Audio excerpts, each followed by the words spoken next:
las dos rayas de pila. ¿Me confirman si ya están viendo? Sí.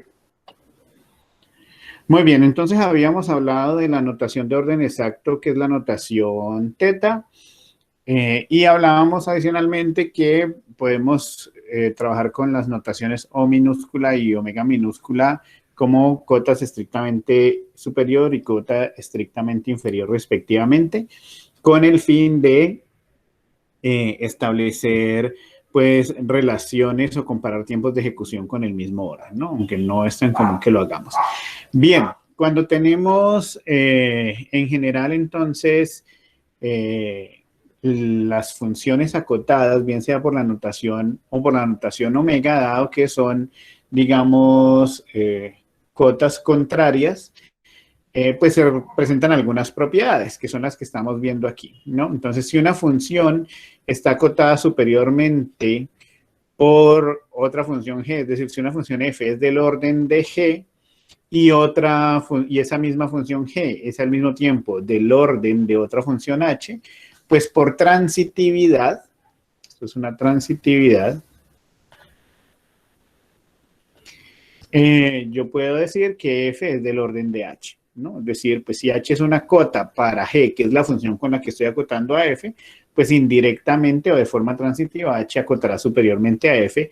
Sin embargo, sabemos que la mejor forma de O para f será g, ¿no? Que es más próxima.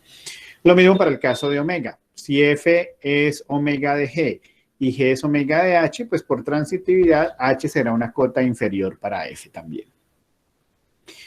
Muy bien, otra propiedad tiene que ver con la relación de inclusión. Si f es del orden de g, pues cualquier función que sea del orden de f será o estará incluida en el orden de g, es decir, estará acotada superiormente por g. Y por el otro lado, igual, si una función es omega de g, ¿cierto? Cualquier función que sea omega de f, es decir, que esté acotada inferiormente por f, estará acotada inferiormente por g. También podemos decir que todos los órdenes de f están contenidos en los órdenes de g solamente si f está acotada superiormente por g. Y en el mismo sentido, todos los omegas de f, es decir, todas las funciones que estén en el conjunto de omegas de f estarán contenidas en el omega de g si solo si f está acotada inferiormente por g. ¿Vale?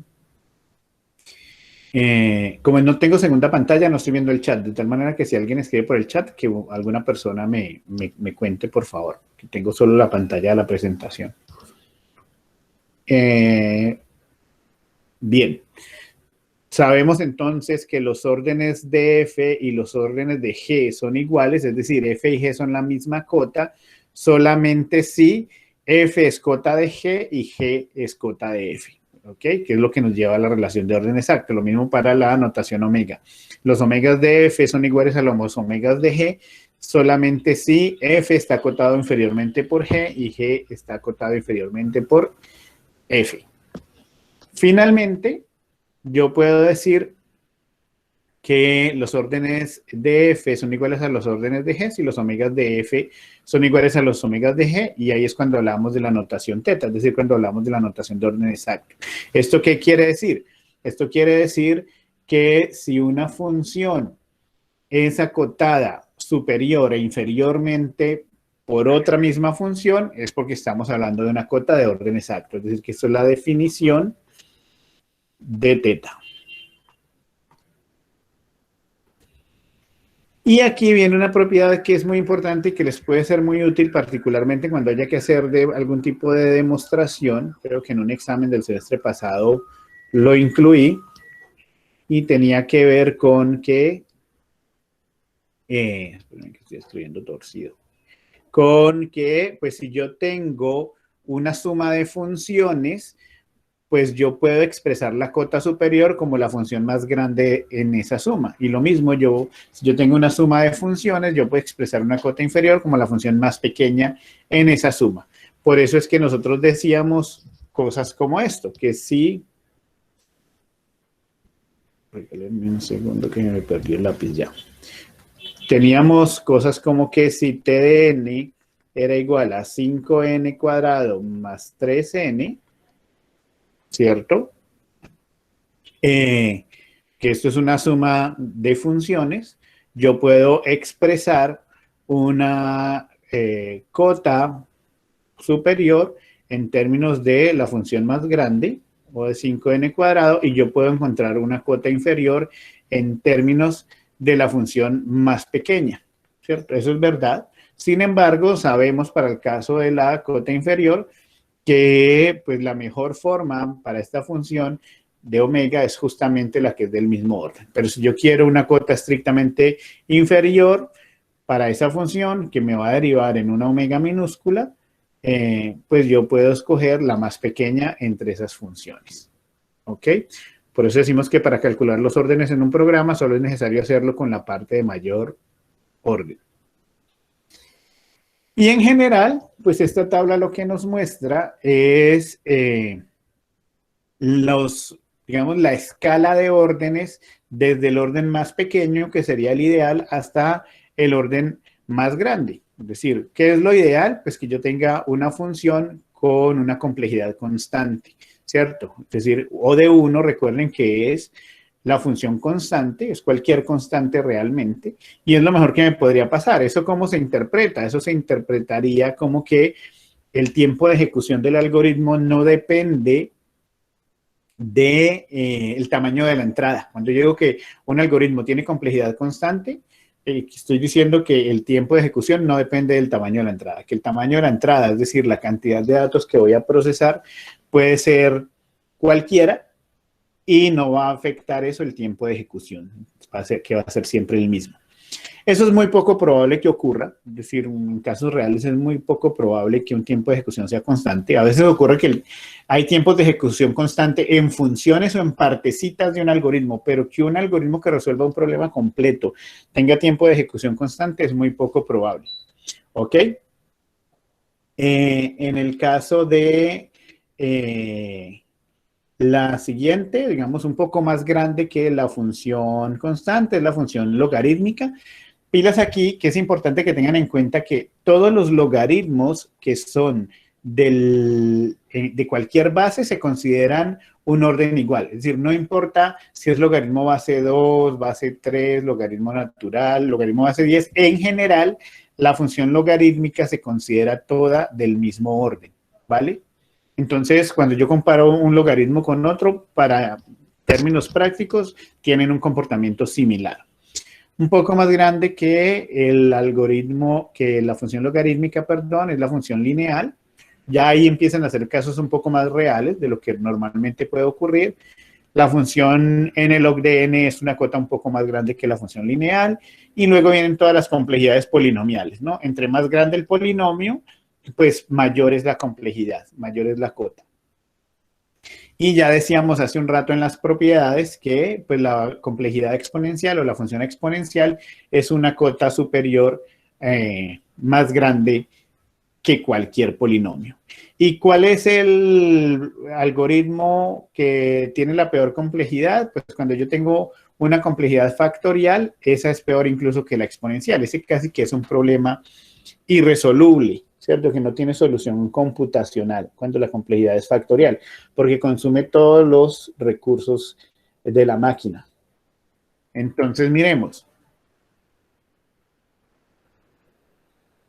Lo que acabo de decir, pues justamente de la tabla se expresa aquí. Cada función desde el orden más pequeño hasta el orden más grande, pues está contenido en el otro, ¿cierto? Siendo la función, bueno, incluso por encima de la función factorial, la función n a la n, la más grande de todas.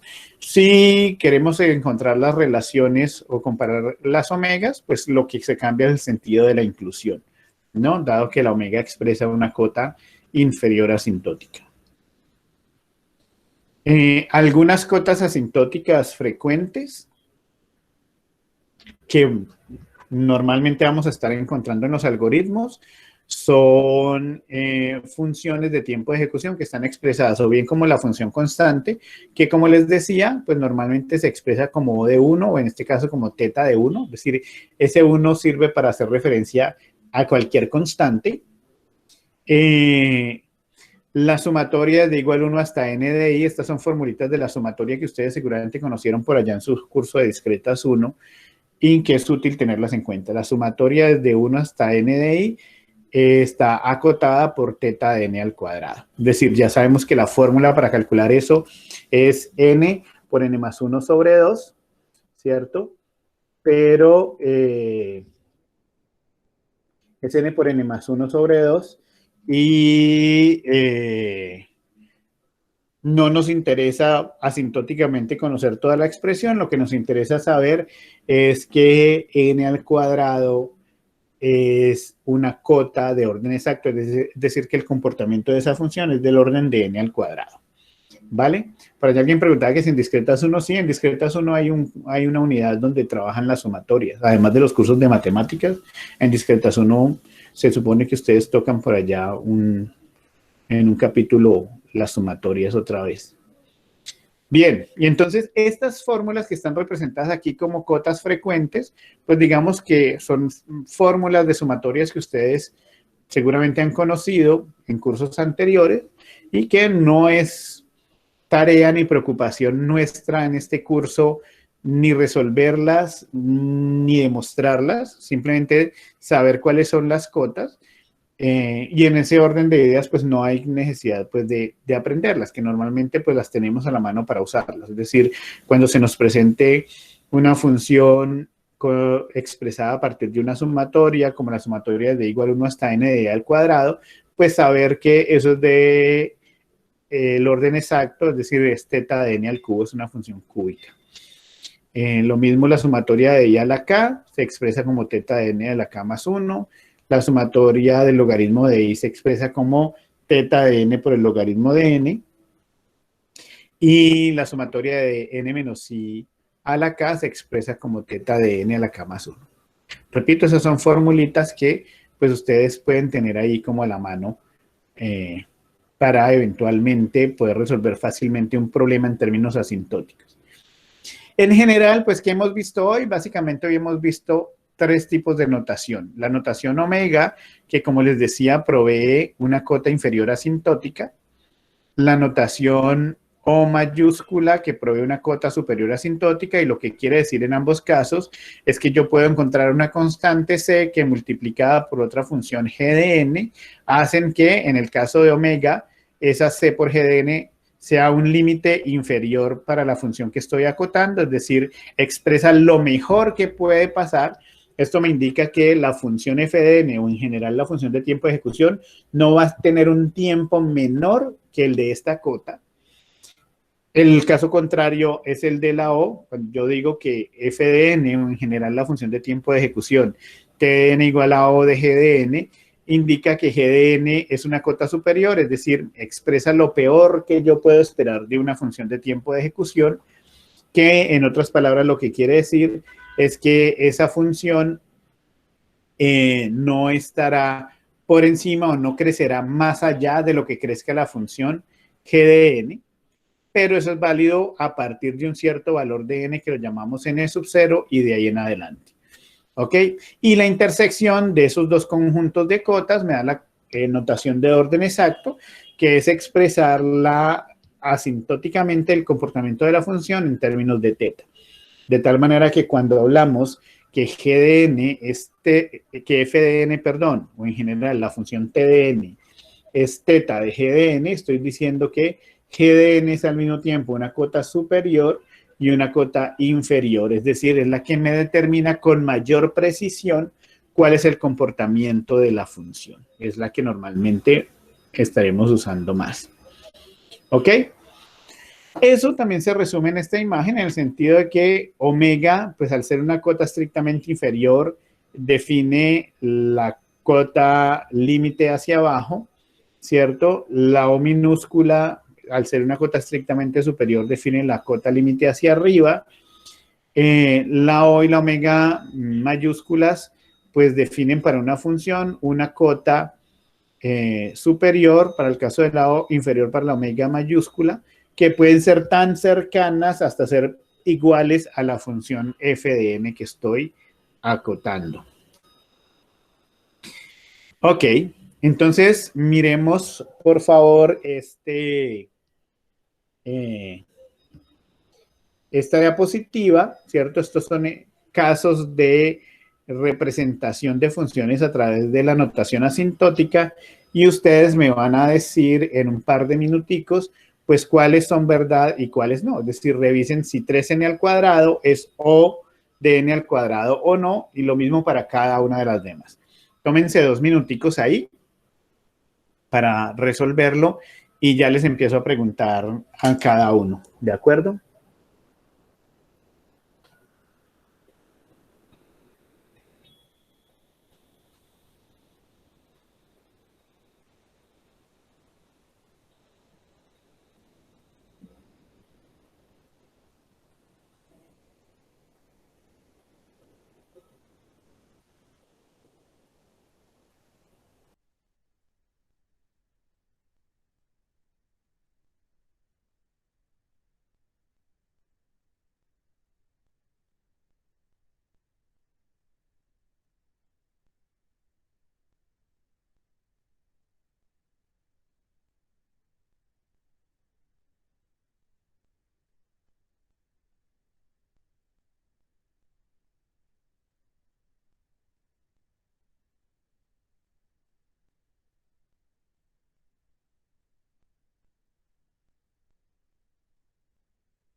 Me confirman, por favor, si sí están viendo mi pantalla. Es que justo volvió la luz y justo se volvió, cuando me estaba cambiando de red, se volvió a ir la luz y como que me desconectó. Sí, señor. Ok, ok. O sea, tuve 2 minutos de luz y otra vez estoy en tinieblas. No sé que sigo con el celular.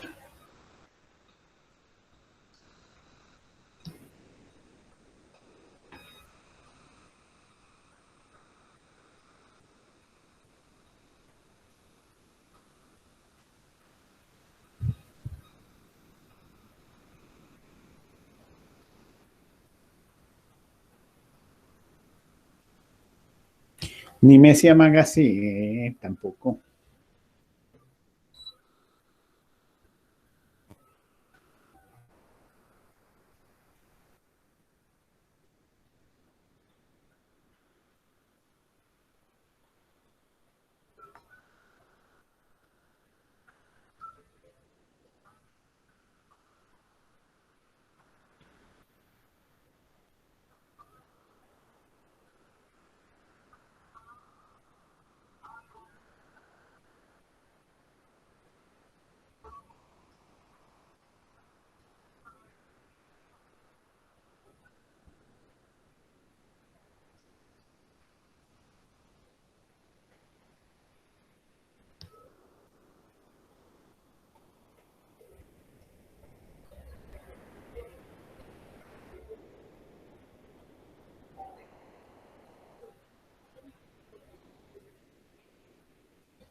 Bueno, ahí está.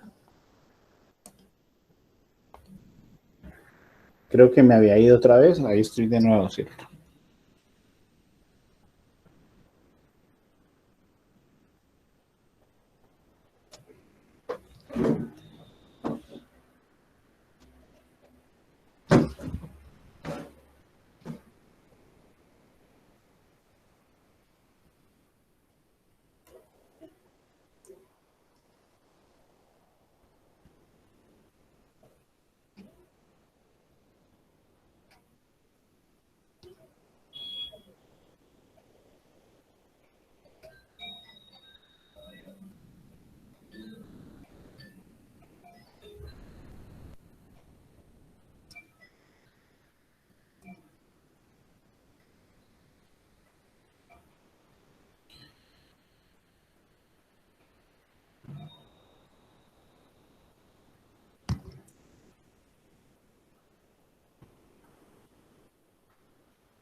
Bien, ¿les parece si empezamos a comparar?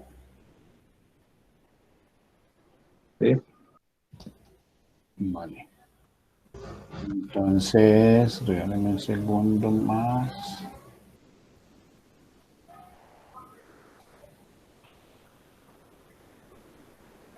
A ver.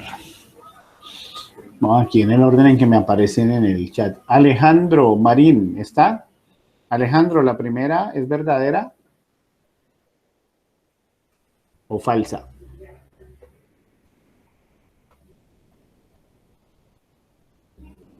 Alejandro Marín.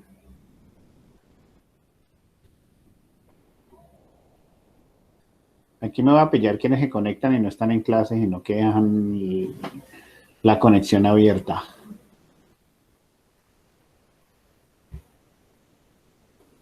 Bueno, Alejandro Marín no está aparentemente. Alexander Ramírez. Ah, Alejandro Marín, él hizo el viejo truco de me desconecto para que crean que se me cayó la conexión, yo creo. Alexander Ramírez.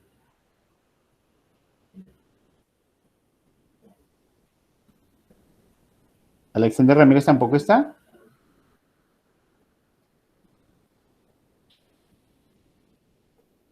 Dice que anda en el trabajo, pero que dígame. ¿Y por qué en el trabajo? ¿Cómo así? ¿Y la clase? Alejandro, necesito saber si la primera es verdadera o no es verdadera.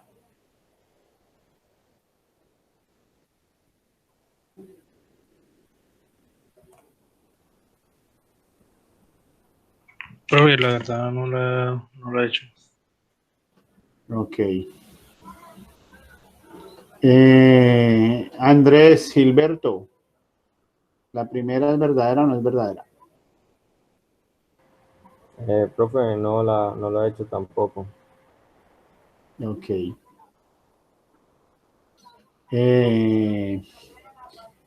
Brian, Steven. What's up, dude? Para mí, yo diría que es verdadera. Es verdadera, ¿no?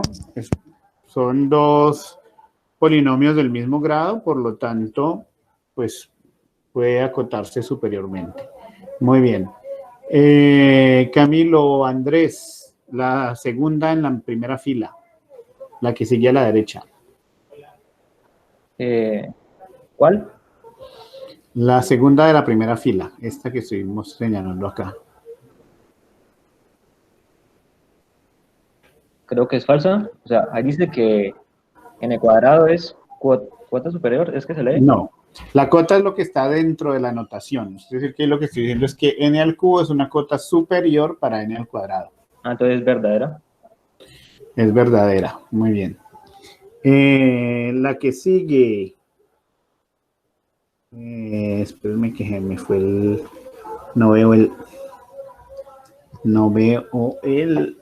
la pantalla. A ver, denme un segundo. Algo me pasó aquí. Bueno, no estoy viendo el chat. Denme un segundo más.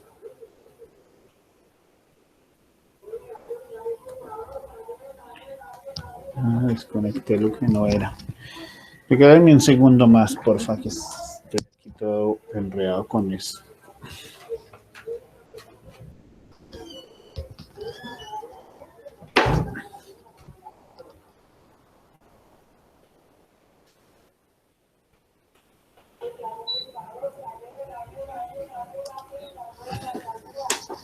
Es que está fluctuando la energía y entonces todo se prende, se apaga y... Ahorita le explota el computador. No, pues ya acabé de desconectarlo incluso, porque eso sería lo peor que me podría pasar en este momento. Bueno, Edinson, ya que usted habló, la que sigue. Profe, la tercera de la primera de la tercera columna Ajá. es falsa. Es falsa, ¿no? Claramente, pues al ser en el cuadrado, un polinomio de grado menor que en el cubo no lo puede acotar por arriba. Muy bien. Pensó que me iba a corchar, pero no. No, para nada, es filoso. Bien, ya ahora no me raya el aparataje este. Bien, bueno, no me raya, pero esta es falsa. Ok. Vámonos con la que sigue. Cristian Botero, la segunda columna, comenzando la segunda columna. Verdadero, profe. Es verdadera, claro. Son polinomios del mismo grado, por lo tanto, pues se puede acotar inferiormente el uno con el otro. Muy bien. Vámonos con Daniel Alejandro, la segunda de la segunda fila. La segunda, creo que es falso, ¿verdad? No estoy mal. Es falso, sí. N al cubo es un polinomio de grado superior que n al cuadrado, por lo tanto, no sirve para acotarlo inferiormente, ¿no? Aquí ya me rayo esto otra vez. Esto es falso. Muy bien, esta habíamos dicho que era verdadera y esta habíamos dicho que era falsa. Bien. Didier, la que sigue, la última de la segunda fila.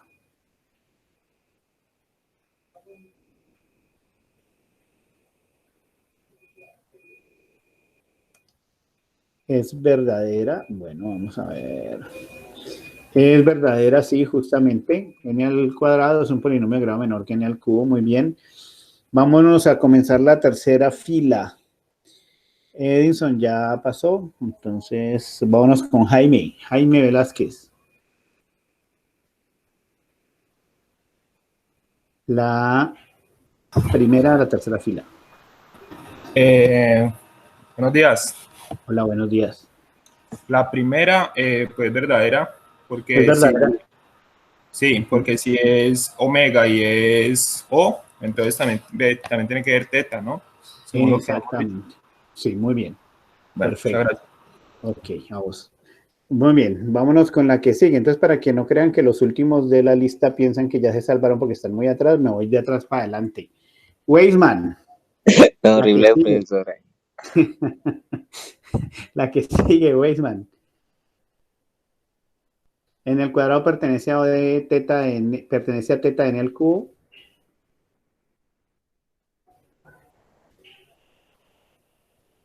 Falso. Ok. Falso, claro. La razón es porque, pues como ya lo acaban de decir, lo acaba de decir Didier, si no estoy mal, para que sea teta debe ser O y omega. N al cubo es una cota superior para n al cuadrado, pero no es una cota inferior, por lo tanto esto es falso. Muy bien. Falso. Vámonos con la que sigue. William David. N al cubo pertenece a teta de n al cuadrado. Falso también, muy bien, por la misma razón, ¿no? En el cuadrado es una cota inferior, es decir, en el cubo está acotado por omega de n al cuadrado, pero no por teta, y por lo tanto no cumple las condiciones para hacer teta. Falso. Vámonos con la que sigue. Verónica. La primera de la cuarta fila. 2 a la n más 1 es O de 2 a la n. Verdadera. Muy bien, es verdadera. Miren que a pesar de que el exponente de la izquierda es 1 más que el de la derecha, si ustedes revisan la función, tiene un comportamiento similar, tienen el mismo orden de crecimiento. Por lo tanto, la función es verdadera. Vámonos para la que sigue. Sebastián Rengifo. 2 más 1 a la n es O de 2 a la n. Verdadera. Verdadera. ¿Todos están de acuerdo o hay alguien que lo duda?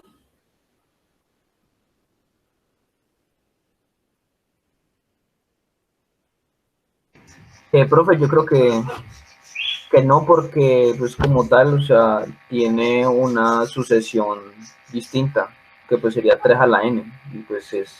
Ok. Entonces, Sí, no sé. exactamente. Sí, Kevin tiene razón. Sebastián, digamos que aquí se puede prestar a confusión por lo que acabamos de mirar en la anterior, pero realmente el hecho aquí que la base sea distinta, la base es 3, digamos, aquí estoy comparando realmente 3 a la n con 2 a la n, de acuerdo a lo que dice Kevin, hace que tengan un comportamiento distinto. De hecho, 3 a la n se dispara mucho más rápido a medida que el valor de n empieza a aumentar que 2 a la n. ¿Vale? Esto hace que esta sea falsa. Mientras que en la anterior tienen, aunque no son exactamente iguales, si ustedes la graficaran van a ver que tienen un comportamiento similar, ¿no? Es decir, no se empieza como a separar en la medida en que el valor de n tiende a crecer. ¿De acuerdo? Muy bien, entonces en ese orden de ideas, las que sigue... la que sigue le corresponde a Sebastián Muriel.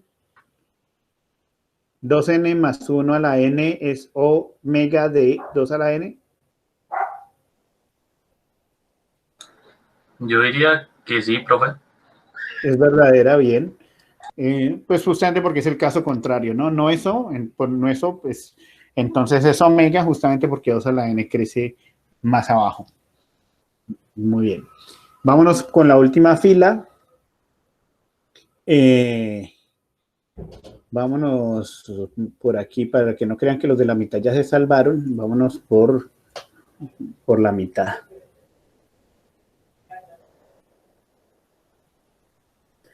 Digamos, por ejemplo, Juan David Lara. Falso. La primera de la última fila. ¿Falso?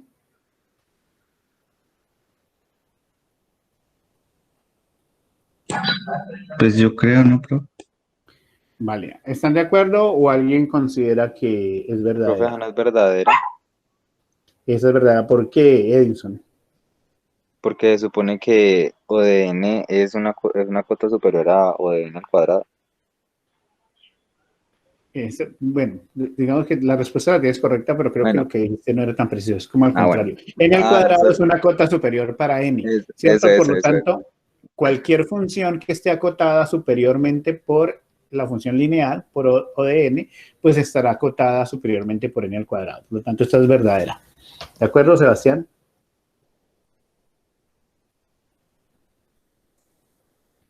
Era Juan David, profe, Lara. Vea, Juan David, perdón. Es que Sí, veo como 10 Sebastián en la lista, entonces ya estoy como confundido. Sebastián era el nombre de moda cuando ustedes nacieron. Mentira. Vámonos con, a ver, Joan Alexis, la que sigue. N más 1 factorial es O de n factorial.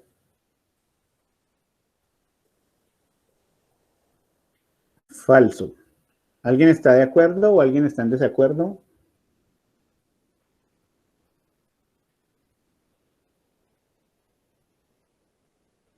¿Qué dicen los demás? ¿Qué dice el público?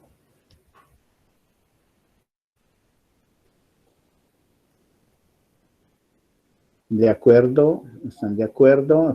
O sea, ¿están de acuerdo con que es falsa? Sí, señor. Bueno.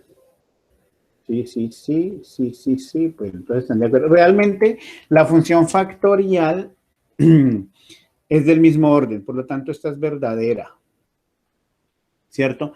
N más 1 factorial es simplemente la función que linealmente calcula el factorial de un elemento más, por lo tanto tiene un orden de crecimiento similar, es verdadera, ¿de acuerdo? Chicos. Sí, profe. Y O sea, vámonos que con la última. En el cuadrado es O de n factorial. Preguntémosle por aquí a quién, a Juan Camilo Bando. Profe, yo digo que sería falsa. O bueno, verdadera, digo. Bueno, falsa o verdadera decir. Verdadera. Verdadera. Recordemos que en las propiedades revisamos que la función factorial es una cota superior para cualquier polinomio. Por lo tanto, esta es verdadera. ¿Vale? ¿Están de acuerdo todos? ¿O hay alguna duda?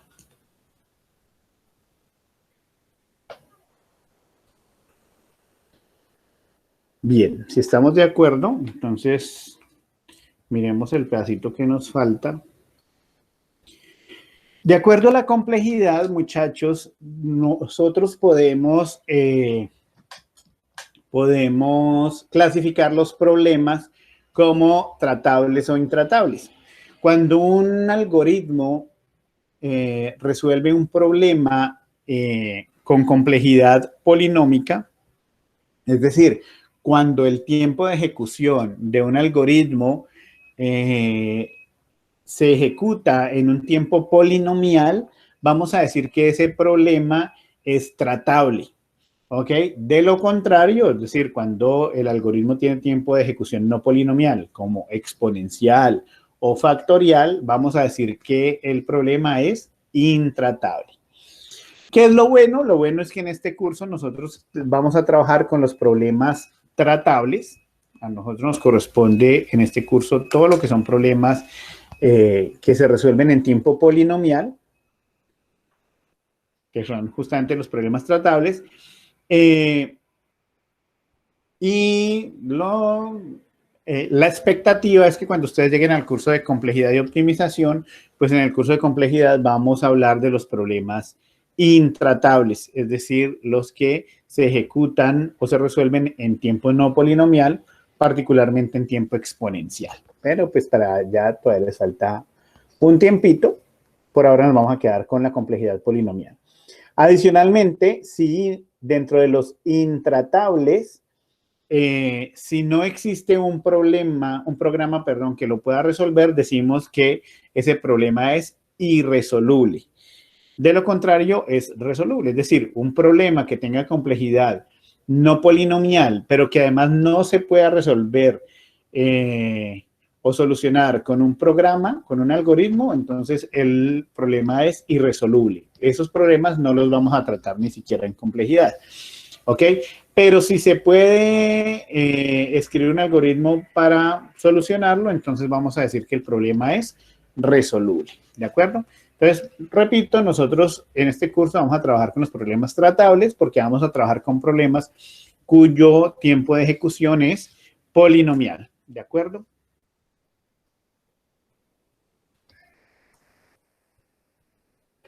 Bueno, y este es un poco un repaso también de cosas que ustedes seguramente aprendieron en sus cursos de cálculo. Cuando una función es monotónica creciente, pues cuando en la medida que aumentan los valores del dominio, el valor de la función aumenta, ¿cierto? Cuando es monotónica decreciente, el caso contrario, cuando aumentan los valores del dominio de la función, el valor de la función disminuye. Es decir, que una función es monotónica creciente cuando tiene este comportamiento, es monotónica decreciente cuando tiene este comportamiento, ¿no? Es estrictamente creciente o estrictamente decreciente, pues cuando eliminamos la condición de igualdad.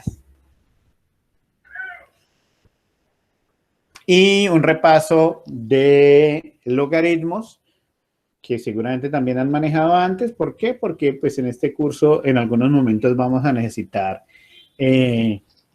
resolver logaritmos para estimar complejidades. Entonces, lo primero es que cuando nosotros vayamos a trabajar con el logaritmo binario, es decir, el logaritmo en base 2 de n, lo vamos a expresar simplemente como LG de n. Es decir, que cada vez que usted vea la expresión LG de n, estamos haciendo referencia al logaritmo binario, es decir, al logaritmo en base 2.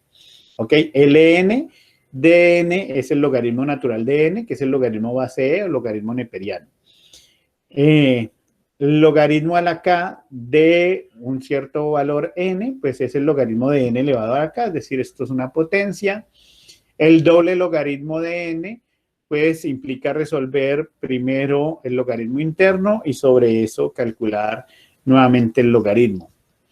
El logaritmo de n más k, expresado de esta manera, se asume solamente como el logaritmo de n más un cierto valor de k. Y no es lo mismo que el logaritmo de n más k, en cuyo caso pues usaríamos paréntesis. ¿De acuerdo? Para no tener dificultades con la notación. Si n es mayor que 0 y b es mayor que 1, el logaritmo en base b de n, vamos a decir que es estrictamente creciente. Bien, eso era como más de notación, esto es un poco más de propiedades, entonces bueno, esto es un superíndice, que es que a veces cuando lo convierto a PDF, no sé por qué se me baja, pero digamos que esto realmente es A es igual a B a la logaritmo, logaritmo en base B de A. ¿Ok? Entonces, AB a la logaritmo en base B de A. Logaritmo en base C de A por B es el logaritmo en base C de A más el logaritmo de B. Es decir, el logaritmo en cualquier base de un producto se puede expresar como la suma de los logaritmos de las variables que forman el producto. El logaritmo en cualquier base de un exponente se baja el exponente y se multiplica por el logaritmo de la base. Esta otra propiedad es bastante útil, sobre todo para el cálculo en las calculadoras. A veces vamos a necesitar calcular el logaritmo en una cierta base que no está en la calculadora, entonces vamos a necesitar hacer el cambio de base. Por lo tanto, calcular el logaritmo en una cierta base B de un número A va a ser igual al logaritmo en otra base C, cambio la base, de el valor de A sobre el logaritmo en base C de la base original. Repito, esto va a ser útil cuando tengamos que calcular logaritmos en otras bases, porque las calculadoras normalmente permiten calcular el logaritmo decimal o el logaritmo natural. ¿Ok? Pero si necesitamos calcular el logaritmo en base 2, pues usamos esta fórmula para hacer el cambio de base y poder hacer el cálculo. Logaritmo en base B de 1 sobre A se expresa como el logaritmo en base B de A negativo.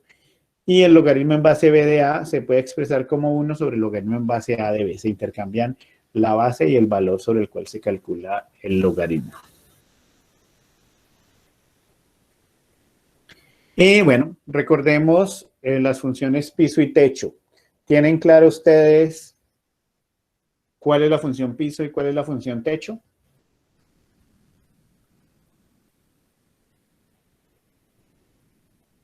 Señor. Señor, ¿me dijiste no señor? ¿Sí señor o solo señor? Solo señor. Ah, ok. Bien, la pregunta es, bueno, ¿han escuchado hablar de las funciones piso y techo? Sí, señor.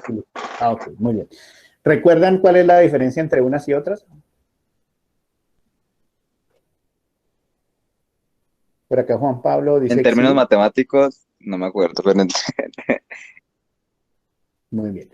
Vale, entonces para los que no se acuerdan, digamos que la forma general de definir la función piso de un cierto número real X es que el piso de X es el mayor entero o el más grande entero que es menor o igual que X. Es decir, el más grande entero que está por debajo de X o que es el mismo X si acaso X es entero.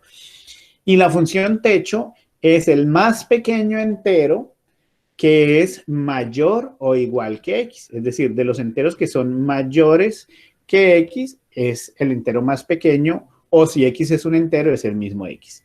Me explico, cuando yo hablo de el piso, por ejemplo, de 2, en la ida de la energía se me desconfiguró la tableta y no me raya bien esta vaina. Denme un segundo. Si yo hablo del piso de 2.5, el piso de 2.5 me dice es el más grande entero que es menor o igual que 2.5. ¿Cuál sería ese?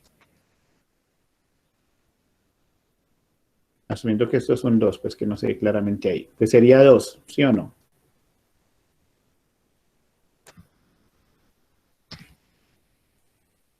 Dos. ¿Ok? Porque 2 es el entero más grande de los más pequeños que son, o de los enteros que son más pequeños que 2.5. ¿Ok? Cuando yo hablo del techo de 2.5,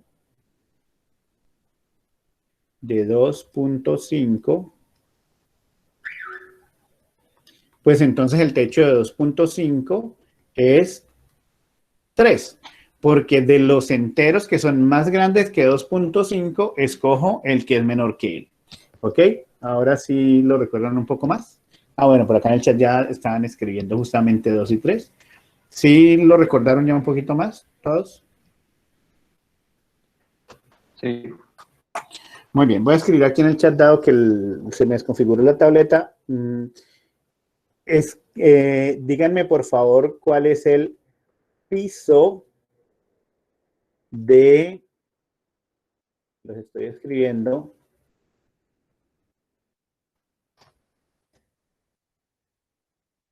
El piso de menos 1.3.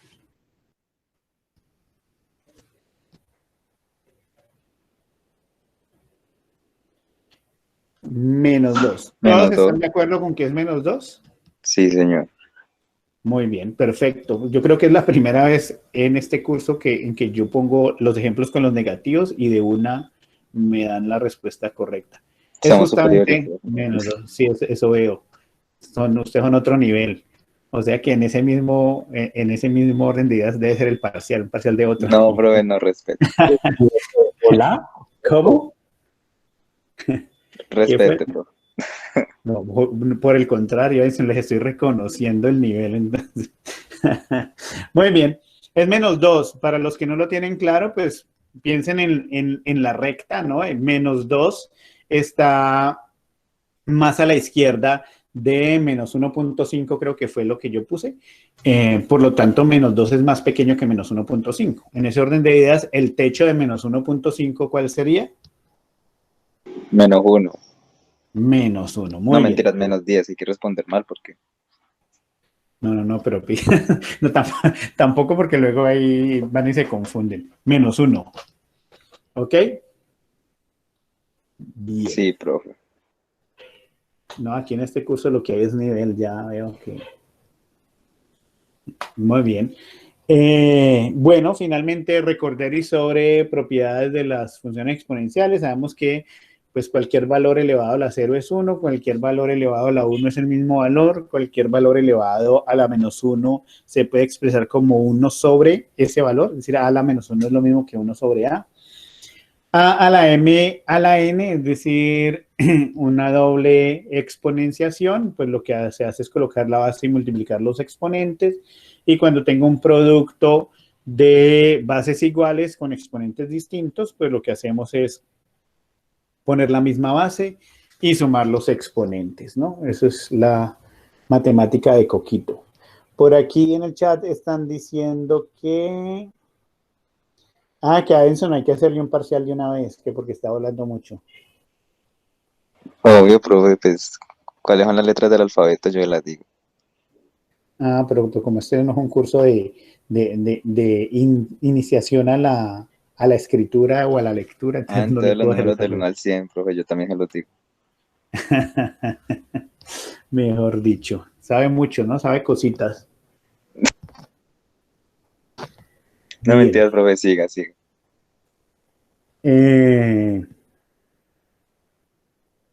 Listo. Bueno, por acá ya solo tenemos. Estos son solo repasos. Bueno, preguntas hasta ahí.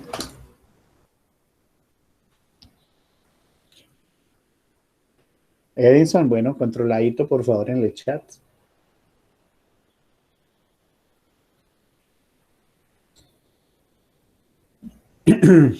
¿Hay preguntas sobre lo que hemos hablado hoy? No, profe. Muy bien. Entonces, bueno, dado que todavía sigo sin energía y sigo pegado a los datos y de la rayita que me queda en el celular, vamos a dejar ahí, pero ya mismo les voy a cargar en el campus un taller sobre notación asintótica. No es a dormir, William.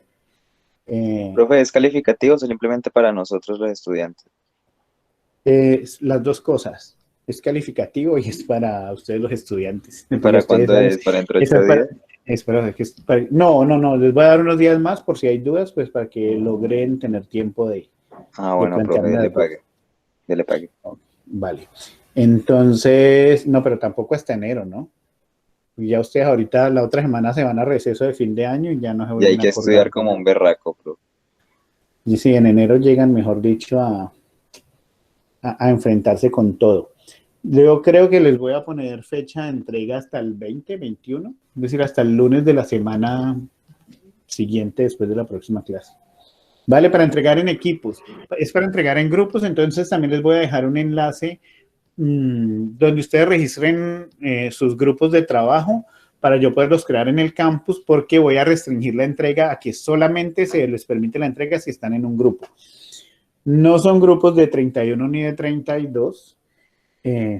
Grupo de 32, entonces me están incluyendo. Grupos de 5, profe. No, yo realmente no tengo tanto problema con el tema de los grupos, porque yo sé que en la práctica yo les puedo decir que grupos de 4 y ustedes se pueden hacer 8 y entregan 2 talleres con 4 Pues nombres sí, cada pues, uno. la verdad. O sea, ni que yo hubiera acabado de ser profesor esta semana, ¿no?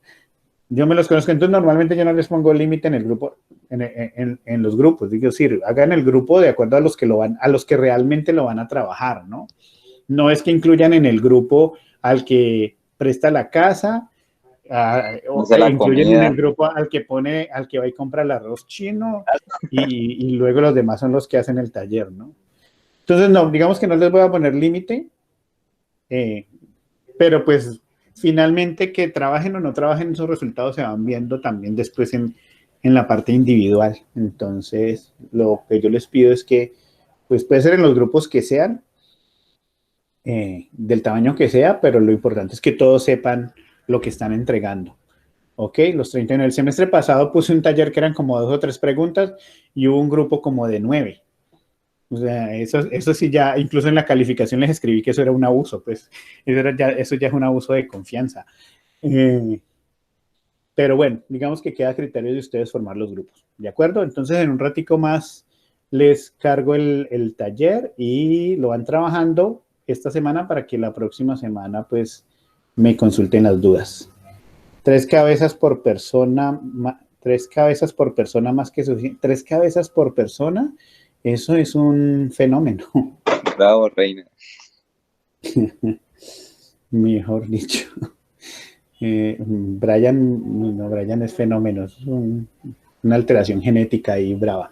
Bien, muchachos, entonces los dejo. Esperemos que la próxima semana no tengamos inconvenientes con mi servicio ni de energía, ni de internet, ni de nada, para que tengamos una clase más normalita. ¿Profe, se lo sube el día de hoy o mañana? Sí, en un ratico. Bueno. Voy a tratar de alistarlo y subirlo en un rato. ¿Vale? Listo, muchachos. Entonces, nada, se cuidan y nos hablamos la próxima semana. Vale, profe, hasta luego, que la llamemos. Gracias por la clase. Igualmente, chao. Hasta luego, profe, gracias. Chao, mucho juicio. Cuídense del COVID. Chao, profe. Chao, que descansen.